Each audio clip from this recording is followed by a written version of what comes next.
రోటి పచ్చళ్ళలో ఇది నాకు వన్ ఆఫ్ మై ఫేవరెట్ అనమాట. ఎందుకు అంటే తినేటప్పుడు చాలా బాగుంటుంది. ప్రతి ముక్క కూడా మనకు తెలుస్తుంది. అంటే రోటి పచ్చడి అయితేనే బాగుంటుంది. మళ్ళీ మిక్సీలో అయితే ఆ ఫ్లేవర్ అంతా కూడా మనకు తెలీదు. అదే కొబ్బరి పచ్చడి.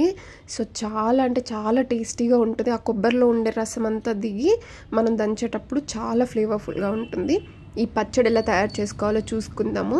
ఇంగ్రీడియంట్స్ లిస్ట్ అంతా కూడా నేను డిస్క్రిప్షన్లో ప్రొవైడ్ చేస్తాను. ఇలా పచ్చి కొబ్బరి చిప్పని తీసుకొని పగలు కొట్టుకోవాలి. చాక్తో చేసేటప్పుడు ఏమవుతుందంటే మనకి తెగుతుంది, కాబట్టి ఇలా పగలు కొట్టుకోండి. దానికి సపరేట్గా వచ్చేస్తుంది.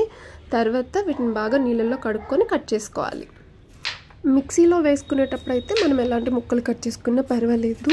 దంచుకోవడం కాబట్టి చిన్న చిన్న ముక్కలుగా కట్ చేసుకుంటే బాగుంటుంది. అంటే ముక్క ఎగిరిపోతుంది మనం దంచేటప్పుడు. సో తర్వాత ఇలా పచ్చిమిరపకాయలు కూడా చక్కగా కట్ చేసుకొని, అంటే మిడిల్లో కట్ చేసుకుంటే సరిపోతుంది. ఇవి చిన్న పచ్చిమిరపకాయలు, మంట ఎక్కువ ఉంటాయి కాబట్టి కొన్నే తీసుకున్నాము. కొన్ని అంటే కొన్నేం కాదు, చాలా ఎక్కువనే తీసుకున్నాం. కాకపోతే నేను కొంచెం ఎక్కువ మంట తింటాను కాబట్టి సో ముందు ఇలా ఒక కడాయిలో నూనె పోసుకొని, అంటే 1 టేబుల్ స్పూన్ సరిపోతుంది, నాన్ స్టిక్ కాబట్టి ఇది. అందులో పచ్చిమిరపకాయలు ఇలా వేపుకోవాలి. కొంచెం ఒక 1 or 2 minutes వేగిన తర్వాత కొద్దిగా జీలకర్ర యాడ్ చేసుకోవాలన్నమాట. ఎక్కువగా వేపకూడదు, ఎక్కువగా వేగక ముందే వేసుకోవాలి. ఇది మొత్తం మాడిపోయేంత వరకు ఉంచుకోకూడదు. ఇప్పుడు వెంటనే జీలకర్ర వేసిన తర్వాత కొబ్బరి ముక్కలు కూడా వేయాలన్నమాట. పచ్చిమిర్చి ముందుగానే ఏగిపోయింది, మీకు తెలుస్తుంది కదా, చూస్తే మీకు అర్థమవుతుంది. ఆ లేయర్ అంతా కూడా కలర్ చేంజ్ అయింది కదా, అంటే ఏగిపోయినట్టే. సో ఇప్పుడు కొబ్బరి వేసుకున్న తర్వాత జస్ట్ ఒక 5 నిమిషాలు మగ్గనిస్తే సరిపోతుంది. ఇప్పుడు అంతా కూడా మొత్తం కలిపి చల్లారిన తర్వాత రోట్లో వేసేసుకోవాలన్నమాట. నిదానంగా దంచుకోవాలి, అప్పుడు ఎగరకుండా ఉంటాయి.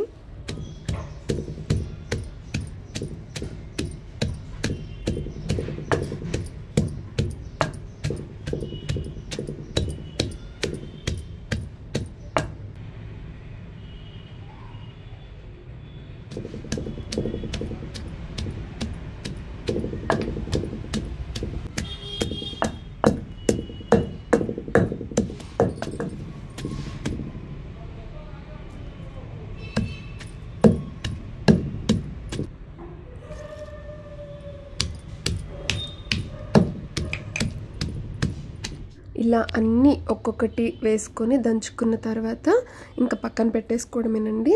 చూసారా, అంటే మీకు మరీ మెత్తగా దంచుకుంటే ఆ పంటికి కూడా తగిలినట్టు ఉండదు అనమాట. ఆ మిరపకాయ తగలాలి, ఆ చింతపండు తగలాలి, మనకి ఆ వెల్లుల్లి కూడా తగలాలి, కొబ్బరి ముక్కలు తగులుతూ ఉండాలి. అప్పుడే ఆ టేస్ట్ అనేది మనకి తెలుస్తుంది అనమాట. ఇది మనకి ఎండు మిరపకాయలతో కూడా చేసుకోవచ్చు, కానీ టేస్ట్ మాత్రం పచ్చిమిర్చితో చేసినప్పుడే చాలా బాగుంటుంది.